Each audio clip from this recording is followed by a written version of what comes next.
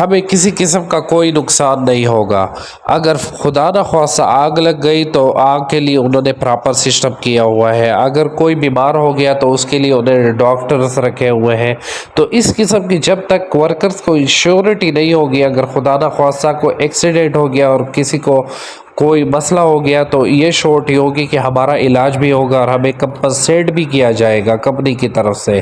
تو جب یہ شورٹی ورکر کو ہوگی تو ورکرز پراپر طریقے سے کام کرے گا۔ اور اوشا کا پہلا رول یہ ہے to ensuring workplace safety and health. Example کیا ہے؟ OSHA set standard for personal protective equipments use, hazards recognition. دیکھیں جب ہم ورک پلیس پہ کام کرتے ہیں تو اوشا کا دوسرا جو اہم رول یہ ہوتا ہے کہ اس کو پتہ ہو کہ ہمارے کام میں کون کون سے ہازارڈس ہیں اور کون کون سے ہازارڈس ہیں اور کون کون سے ہازارڈس پر ہم نے کام کرنا ہے۔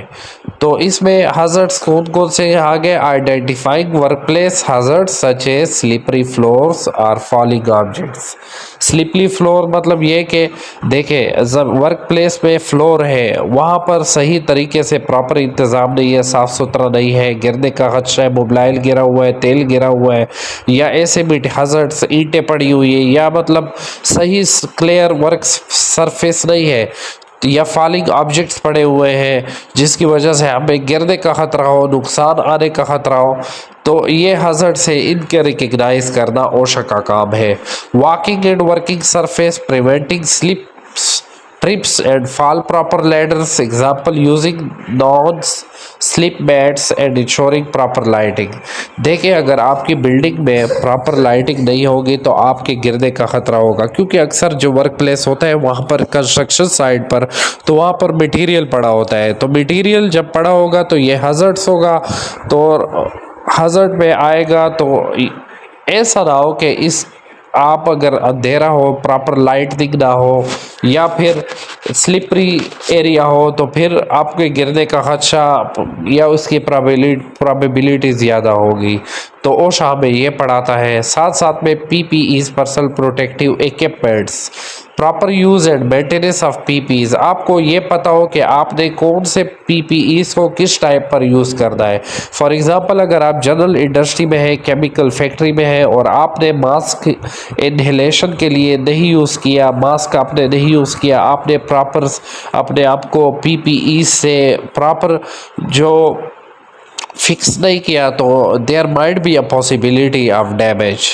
ہاں example wearing safety glasses when working with chemicals, material handling and storage, safe lifting techniques and proper storage۔ دیکھیں میٹیریل ہینڈلنگ یہ ہے کہ آپ میٹیریل کو ایک جگہ سے دوسری جگہ کرین کی مدد سے یا لفٹ کی مدد سے لے کر جاتے ہیں، اور اگر آپ کو پراپر اس کے بارے میں انفارمیشن نہ ہوئی کہ آپ نے کس طرح اس کو سیف ہینڈلنگ کرنا ہے، there might be a possibility of loss or damage۔ Tool and machinery, proper use and maintenance of hand and power tools. آپ کو یہ پتہ ہونا چاہیے کہ یہ جو کچھ ٹول جو ہم ہینڈ کی مدد سے یوز کرتے ہیں، کچھ پاور ٹولز ہوتے ہیں جس کو ہم مشین کی مدد سے یوز کرتے ہیں، ان کو چلانے کا طریقہ اور اس کو استعمال کرنے کا طریقہ آپ کو صحیح طریقے سے آنا چاہیے۔ Electrical safety, preventing electrical shocks and arc flashes. آپ کو الیکٹریکل سیفٹی کے بارے میں بھی پتہ ہو، اگر آپ الیکٹریشین کا کام کر رہے ہیں تو آپ کو وائرز کے بارے میں مکمل علم ہو، اور آپ کو اس کی سیفٹی کے لیے جو پی پی ایز یوز ہوتے ہیں ان کا بھی اچھے طریقے سے پتہ ہو۔ Fire safety, preventing fire and responding to fire emergencies, example properly storing flammable material and having fire extinguisher۔ دیکھیں آگ تب ہی لگے گی جب آپ نہیں لگے گی جب آپ نے فلیمیبل میٹیریل کو صحیح طریقے سے اور پراپر طریقے سے سٹور کیا ہوگا، اور اگر خدا نہ خواستہ آگ لگ جائے then you must have fire extinguisher who helps you to control on fire۔ blood-borne pathogens, preventing exposure to blood-borne pathogens such as HIV and hepatitis, example wearing gloves and proper disposal of sharp objects۔ آپ نے کوشش کرنی ہوگی کہ اگر خدا نخواستہ کوئی ایسا بیمار آ گیا یا کوئی ایسا وائرل ڈیزیز کا بندہ آ گیا جو کہ وائرل ڈیزیز سے افیکٹو ہے، تو آپ نے اس بندے کو فوراً ہی جاب سے ہٹانا ہوگا تاکہ اس سے اور لوگوں کو پرابلم نہ آئے۔ Hazards communication, proper labelling and communication of chemical hazard. آپ کو پتہ ہونا چاہیے کہ یہ ہازارڈز کا یہ ہے نام ہے، اس کو آپ نے پراپر ٹیگنگ کرنا ہوگا، اس کے بارے میں آپ نے ڈیٹا شیٹس بنانی ہوگی، آپ نے ورکر کو انفارم کرنا ہوگا کہ یہ میٹیریل سے ہمیں یہ رسک آئے گا، یہ پرابلمز کریٹ ہو سکتی ہے۔ Emergency action plan, preparing for or responding to emergency such as fire and excavation. Example, conducting regular fire drills and having an emergency. آپ نے ایمرجنسی پلان پر بھی عمل کرنا ہوگا، اور اس کے لیے تقریباً ہر ہفتے ہی آرگنائزیشن یا ورک پلیس میں ایمرجنسی ڈرلز ہوتی ہیں جس میں آپ کو باہر نکلنے کے بارے میں بتایا جاتا ہے اور اس کی پراپرلی ڈرل دی جاتی ہے۔ Record keeping and reporting, for example اگر خدا نخواستہ کوئی ایک ایکسیڈنٹ ہو گیا یا کوئی انجری یا النس ہو گئی، تو آپ نے اس کو نہ صرف ریکارڈ کرنا ہے but you will also have to report that accident اور illness to the higher authorities. تو یہ سارے اوشا کے رولز ہیں، 30 آورز میں آپ کو پڑھائے جائیں گے۔ آئی ہوپ کہ آپ نے آج بہت کچھ سیکھا ہوگا میرے لیکچر سے۔ میری ویڈیو کو شیئر کریں، کامنٹس کریں اور لائک کرنا نہ بھولیے۔ شکریہ۔